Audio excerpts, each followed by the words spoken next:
भाई बहन बैठे हों, नए साधक बैठे हों तो उनके लिए क्रिया बतला दी जा रही।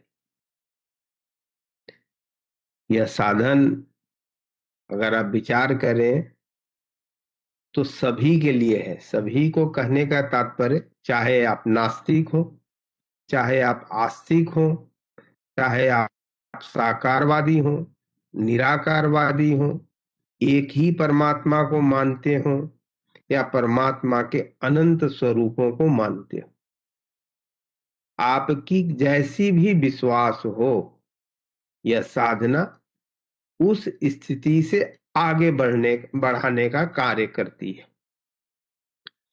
क्योंकि ज्ञान अनंत है। हमारे अनुभव जो भी हैं, हमारी मान्यता जो भी हो, हमारे विश्वास जो भी हो, और वह क्योंकि अनंत की ऊंचाइयों पर नहीं है, इसलिए हमेशा आगे बढ़ने का प्रयास करना चाहिए। परम पूज्य गुरु महाराज की यह साधना हमें अपनी स्थिति से आगे बढ़ाती है। आप अगर एक शरीर को मानते हैं, अनेक जन्मों को मानते हैं, क्योंकि मानना और जानना, हमारे मानने से अगर कोई सत्य है तो वह सत्य बदलता नहीं।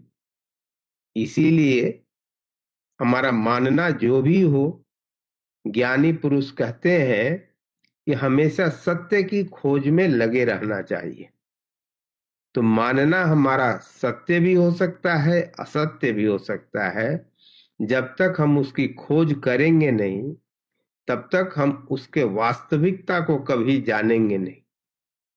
और इसीलिए परम पूज्य गुरु महाराज की यह साधना उस खोज में हमें ऐसी शक्ति प्रदान करती है कि हम अपनी खोज में आगे बढ़ते हैं। और ज्यों-ज्यों आगे बढ़ते हैं, आप देखेंगे कि आपकी साधना जैसे जैसे आगे बढ़ रही है, वैसे वैसे आप मानने से जानने की प्रक्रिया में लगे हुए हैं। आपके ज्ञान में वृद्धि हो रही है, आपके अनुभव में वृद्धि हो रही है, और धीरे धीरे आपकी अपनी मान्यताएं बदलती चली जा रही हैं। जैसे एक छोटा बालक होता है, अब उससे पूछे कि जीवन में क्या बनना है, कुछ और कहेगा। जब वो हाई स्कूल पास करता है तो कुछ और कहेगा। क्योंकि जैसे जैसे हमारे ज्ञान में वृद्धि होती है, वैसे वैसे हमारी लक्ष्य, हमारे मंजिल बदलते चले जाते हैं।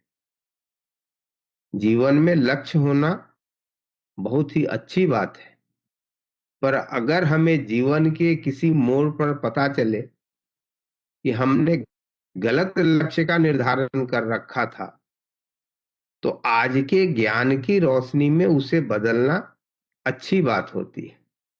परम पूज्य गुरु महाराज की यह साधना आपके विचारों को शांत करती है।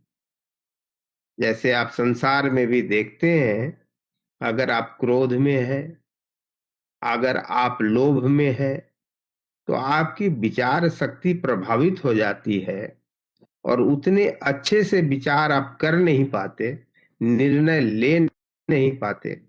और इसलिए उन निर्णयों का प्रोबेबिलिटी गलत होने के अधिक चांस रहते हैं, सही होने के चांस कम होते हैं। परम पूज्य गुरु महाराज की यह साधना हमें वह वैचारिक शांति प्रदान करती है जहां हमारे विचार कम हो जाते हैं। और जब कम विचार हो जाते हैं, जब हमारी बुद्धि शांत हो जाती है, तब हम चीजों को ज्यादा अच्छे से देख पाते हैं। जैसे क्रोध न हो, लोभ न हो, आप किसी वस्तु पर विचार करेंगे और उसमें अपना ईगो अगर न लगाए, तो कुछ और बनते हैं। जैसे जज होता है, तो जज बन करके वह जो शक्ति है, वह परम पूज्य गुरु महाराज की साधना से अपने ही कार्यों को एक जज की दृष्टि से जब आप देखते हैं, तब आपके विचार बदलते हैं और तब आपका लक्ष्य भी बदलता है, व्यवहार भी बदलता है, सब कुछ होता है। और धीरे धीरे अगर विश्वास के साथ आप साधना करते चले जाएंगे, तो एक समय निश्चित तौर पर ऐसी स्थिति में पहुंचते हैं जहां आपको लगता है कि अरे इस समर्थ गुरु ने कितनी दया हम पर की, हम कहाँ भटक रहे थे, हम वास्तविकता से कितने दूर थे और अब हमारी स्थिति कैसी है। आप फिर उनको धन्यवाद करते हैं और धीरे धीरे साधना जैसे जैसे बढ़ेगी वैसे वैसे विचार बदलता चला जाता है। हम सब उसी साधना को करने के लिए बैठे हैं। इसके लिए हम सब एक ऐसे सुखद आसन में बैठते हैं जिसमें जहां तक हो सके करीब 35 मिनट तक बगैर हिले डुले बैठे रह सके। जहां तक हो सके मेरुदंड सीधी रखें, नेत्र हल्के से ऐसे बंद करें जैसे सोते वक्त।